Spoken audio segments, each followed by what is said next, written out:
IPL টি-20 সম্প্রচার বন্ধ রাখার নির্দেশ দিয়েছে তথ্য সম্প্রচার মন্ত্রণালয়।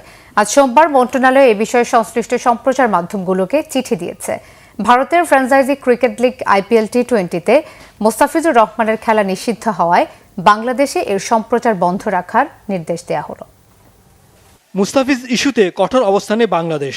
শনিবার ৩ জানুয়ারি উগ্রবাদী হিন্দু ও ক্ষমতাসীন বিজেপি সরকারের চাপে এবং ভারতীয় ক্রিকেট বোর্ডের নির্দেশে আইপিএলে মুস্তাফিজের চুক্তি বাতিল করে কলকাতা নাইট রাইডার্স। বিষয়টিকে সহজভাবে নেয়নি বাংলাদেশ সরকার।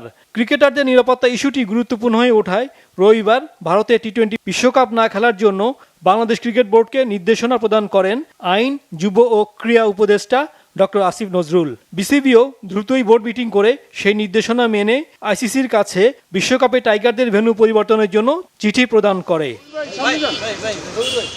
বর্তমান পরিস্থিতিতে বাংলাদেশের ম্যাচগুলো শ্রীলঙ্কায় আয়োজনের জন্য আইসিসি কি ব্যবস্থা গ্রহণ করে সে অপেক্ষায় এখন বিসিবি।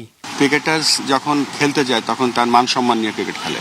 সো আমরা সকলে যে ক্রিকেট বোর্ডের কর্মকর্তারাও যারা আছেন বা ইনক্লুডিং মি, আমরা এটা ভালোভাবে নেই না কখনো কোনো ক্রিকেটারকে যখন কোনোভাবে অসম্মান করা হয়, এবং এই জন্য আমরা সকলে মর্মাহত। আপনি সচিন তেন্ডুলকার বলেন, বিরাট কোহলি বলেন, সবাই কিন্তু তাদের টুইট করেছে তাদের জায়গায় যে খেলার মধ্যে একজন সর্বোচ্চ প্লেয়ার যে তার নৈপুণ্য দেখাতে পারছেন, এটা খুবই দুঃখজনক একটা ঘটনা। সেটা আমরা কেউই আসলে মেনে নিতে পারি না। বাংলাদেশ সরকার শুধু বিশ্বকাপ ভেন্যু পরিবর্তনের বিষয় নিয়েই থেমে থাকেনি। সোমবার জনস্বার্থে বাংলাদেশে আইপিএল সম্প্রচার বন্ধের সরকারি নির্দেশনাও জারি করা হয়। পরবর্তী নির্দেশ না দেওয়া পর্যন্ত বাংলাদেশে আইপিএল এর সকল খেলা ও অনুষ্ঠান সম্প্রচার বন্ধ রাখতে নির্দেশ দিয়েছে তথ্য মন্ত্রণালয়।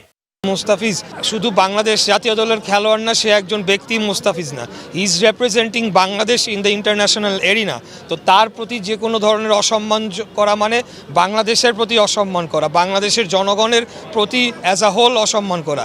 তাই এই আইপিএল বন্ধের যে পদক্ষেপ নেওয়া হয়েছে এটাকে আমরা সাধুবাদ জানাই। খেলোয়াড়দের নিরাপত্তা তো সবার আগে, এটা তো আপনাদের সবাইকে মানতে হবে, কারণ নিরাপত্তা যদি ঠিক না থাকে এই জায়গায় গিয়ে কিন্তু ভালো ক্রিকেট খেলা একটা বিরাট বিষয় হয়ে যায়। তো সেই জায়গায় আমি মনে করি যে সিদ্ধান্তটা এটা ঠিকই আছে। এখন যে সিচুয়েশন, এই সিচুয়েশন ভারত গিয়ে খেলাটা একটু অবশ্যই একটা নিরাপত্তার অভাব হবে।